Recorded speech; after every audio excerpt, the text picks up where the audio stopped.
I want to talk to you about your expulsion from Ohio State. Uh, and I know you're in the middle of litigation with this, so I want to get a sense of where that is as well.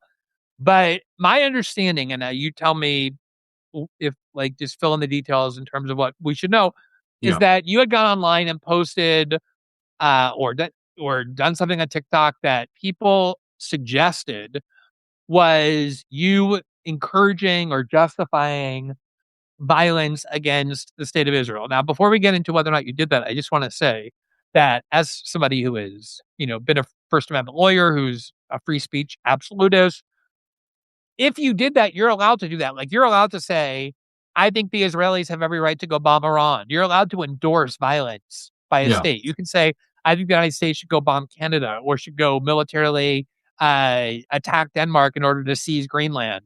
Or you're even allowed to say, I think that these people, this group of people, like in Iran, are justified in using violence against their government because they're so oppressed. Just like you're allowed to say that an occupied people, like is the Palestinians, has the right to pick up arms in self-defense, in resistance to that occupation, and therefore everyone can disagree with you. A lot of people can disagree with you, but it's legal in the United States. You have a free speech right in the United States to say, I think Hamas is justified in picking up arms in order to gain sovereignty for the Palestinian people. So my understanding of the claim against you was that you had suggested that that kind of use of violence in resistance was justified. And as a result, Ohio State initiated disciplinary proceedings against you for your speech and then ended up expelling you for it. Can you just fill us in Yeah. on like what happened there and where things are with that? So this was May last year. There was a man, Elias Rodriguez, with the Pro-Palestinian movement who was in the Capitol in DC, and he tracked down two Zionist embassy officials working in the United States and shot them dead. When I heard the news, I made an initial video condemning it, saying this is a scary time. I feel like this is going to be used as a crackdown, a violent crackdown against our movement. I wanted to push back on that. I didn't really know all the details, so I said I don't support killing civilians. We didn't know who had been really killed. It was just reported that it was an attack at some museum. I think it was the American Jewish Museum in DC. And so I was like, this is scary. This is a breaking news. Let's play this carefully. Later that day, Ken Klippenstein, who I also recommend following, he's a great person, journalist, investigative reporter on Substack as well. You can find him really easily. He published Elias Rodriguez's manifesto. No one else decided to cover it, but he published it. He had tracked it down. It had been uploaded online in a corner of the internet. And in this manifesto, Elias explained that what he did was a reaction to the genocide. He thought that things would change because people are waking up. He thought that the pressure against our leaders would do something. But in his eyes, it was doing absolutely nothing. He felt so helpless that this was his last resort, driven to do this out of anguish, right? And I read that and I'm like, wait a sec, this is like an Aaron Bushnell situation. Someone, a martyr who sacrificed himself, self-immolated, because he couldn't bear being around in this world, knowing that his, service in the army or the Air Force, that his tax dollars, that his leaders were not going to listen and end this crime of the century. He could not bear the atrocities. Aaron Bushnell and Elias Rodriguez are the same in that way. And so I made a follow-up video after I had studied the manifesto, where I explained that contrary to what the narrative in the mainstream media was, Elias Rodriguez was not a terrorist. This was a reaction to genocide. He was driven to do this out of helplessness. And I compared him to Aaron Bushnell and read his manifesto. I did not say to anyone at any point that I think that they should replicate what Elias did. I did not say anything or encourage people to commit violence. I try to only endorse or tell my audience to participate in nonviolent resistance for many reasons. But that is the facts of the video. And when that came out, it went super viral. People love the video, except on the other side, it made the Zionists and journalists and these mainstream media outlets very, very upset because what I was pointing out shattered the narrative that was the point of my video, to shatter their narrative. And so, of course, they retaliated. They took their coalition. It started with like Stop Anti-Semitism posting about me, Israel War Room on X. They recruited a bunch of Israeli outlets, like it was every Israeli outlet I could probably name, posted the same article saying anti-Semitic TikToker encourages people to kill Jews. That is what they said about me. And it was, a complete lie. And this expanded from just in the news articles to Zionist influencers online posting about me, trying to jump on this dog pile. They pulled in members of the Trump regime. Leo Terrell, the head of the task force to combat anti-Semitism, was posting about me, asking for leads, trying to set some sort of investigation on me. Pam Bondi came in the fray, and she was like, thank you, Leo. Let's look into Guy Christensen." And so that all happened over the course of like 48 hours after posting the follow up.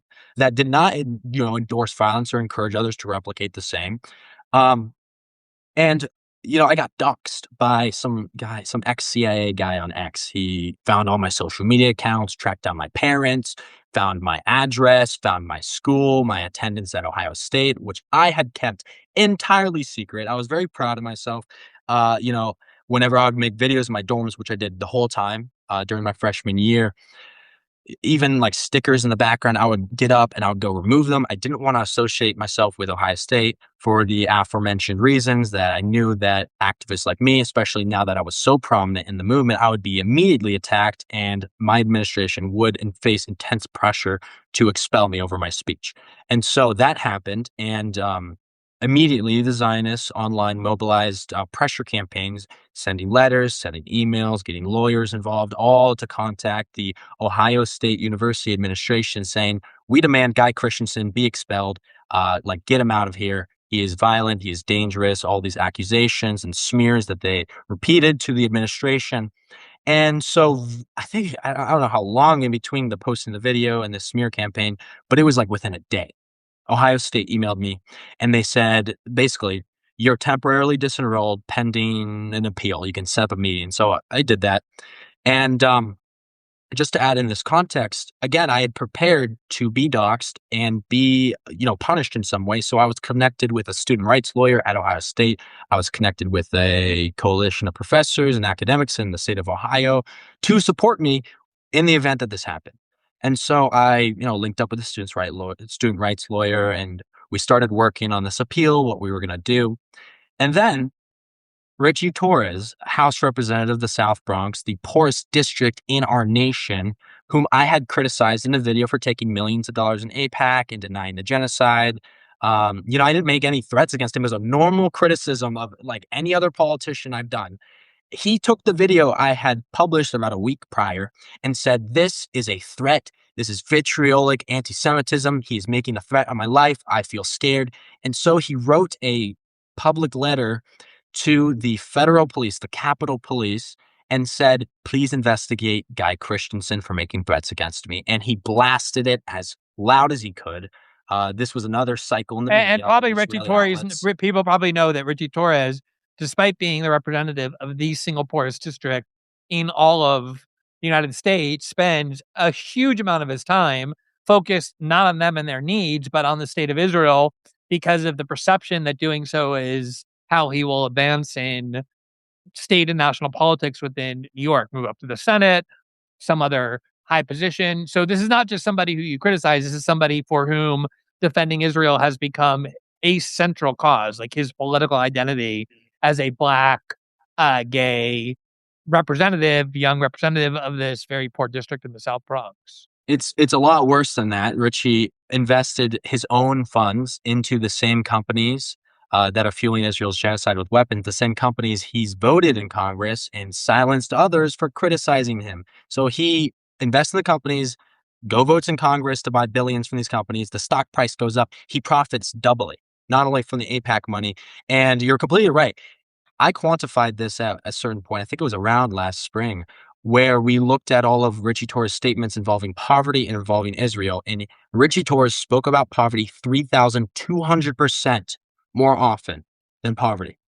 And And in like a 2 year time span. spoke about Israel Yeah, he 3,200% talks more about than, Israel. yeah, similar to Lindsey Graham's record or Ted Cruz's record, who are from states that have enormous systemic problems that they never talk about. Instead, focus on Israel all the time. I think I want to ask you like where things are in this litigation that I know you're pursuing. But because Ohio State is a state school, it's therefore governed by the First Amendment. Yes. Ironically, Ohio State has a separate controversy, which is that so many of its buildings are named after the multi-billionaire Les Wexner, who not only is Jeffrey Epstein's primary benefactor, but also is somebody who has devoted his entire life to funding the IDF and friends of the IDF and settler movements and some of the most violent and morally reprehensible political causes, but because he has so much money in the Ohio State, they don't want to take his name off buildings. He's such a important funder, and obviously that's a major part of the climate in most of these higher educational institutions is that so many of the funders, so many of the faculty, so many of the donors are people who vehemently support Israel and want to suffocate free speech and activism, free activism at these schools, even ones that you wouldn't expect, like Ohio State. But that is very much the climate on all of these campuses, as you quickly discovered. So for me, this is like a very open and shut case of First Amendment violations. Like even if you want to take the worst interpretation of whatever you've said, Yeah. like justifying the murder of these of this couple that worked for the Israeli government, which I know you didn't do, but even if you want to just overtly and aggressively justify it, even if you want to say that people in the future who do it are also justified in their actions under Brandenburg, there's no question that's protected by free speech. So even Mhm. if you take the worst conceivable interpretation, the least generous, the most bad faith interpretations of what you said and try and distort it into something that the worst thing that you didn't say, it's still so clearly free speech. You cannot be expelled from a state school because of expressing those views. Where is the litigation on this in terms of trying to contest that expulsion? Well, there's a few things I want to say. So back to Richie Torres, when he wrote that letter, that is what pushed Ohio State over the edge, gave them reason, in their view, to fully expel me with no appeal. So they violated my 14th Amendment to due process. I wasn't allowed to go to that meeting. And I guess I'll leak this, but you can imagine talking about Les Wexner, that he's also on the board of directors for the medical center, which he majorly funded. He's still like an actor within Ohio State, not just a funder. And I heard that some big donors to Ohio State were looking into me, asking the administration about me when this was all going down. I actually don't know for sure who it was, but you can make some guesses, as can I. And so, like I said, Ohio State kicked me out and expelled me fully after Richie Torres wrote that letter. He leaked it to the New York Post, published it everywhere, full of lies. I never made a threat against him. And so we had to move up, and I reached out to different people, lawyers trying to get someone to represent me. I just wanted to clear my name because on top of expelling me, Ohio State put on my academic transcript a note saying I was a threat to campus safety. And mind you, when this all went down, when I published those videos, I was not in the state of Ohio. I had finished my freshman year. I had gone home. I wasn't going to return to campus until the fall, months away. There was no threat to campus. I wasn't going to be on campus. And so the ACLU thankfully reached out to me, connected with me. They wanted to represent and protect my voice, clear my name. And we started litigation suing Ohio State for violating my First Amendment right to free speech, 14th for due process, and punishing me for my speech in the fall. And we picked up that case. Yeah, I wasn't allowed to talk about this for months, which was super difficult. As you guys know, I love using my voice. It's one of the most powerful things I have. I love owning the narratives and speaking out. So not being able to do that was so difficult. And we recently on January 14th got a injunctive relief opinion from a federal judge in the Southern District of Ohio that was perhaps the most favorable opinion or ruling that we could have asked for. They used the strongest language in there to assert that it is very likely that the court will find that my First and 14th Amendment rights were violated. They affirmed that the posts involved in this case and my expulsion were not inciting violence and were protected speech. And they ordered Ohio State University to clean my name up, clean my academic transcript so I could continue to apply to different schools and hopefully get this degree I've been trying to work on since I was 17 years old. So it's very Yeah. good to be able to say, like, So my it's a name's sweeping clear. victory. Has Ohio State indicated that they're going to now follow this ruling, or are they going to continue to litigate and appeal it?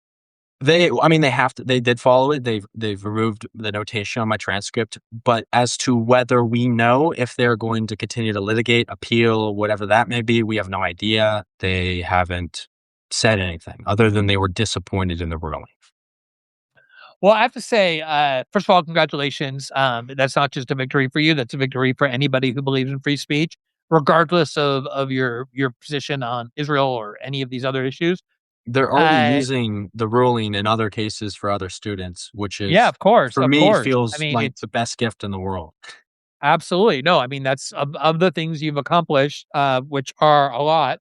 This might prove to be the most enduring and important because that's the only way to battle censorship is to insist on your right to free speech, and then if you're punished unconstitutionally for it, to stand up to the institution that's doing it. I do have to say, I've always when people ask me like, "Hey, what is the thing for which you're most grateful in life?" And I'm like, "Well, I have a beautiful family, and I love my kids, and we do a lot of work with animals and all sorts of Yeah. things." But honestly, the thing for which I'm most grateful in my life is that there was no internet when I was your age or a little younger, or even a little older, to record every one of my thoughts for eternity.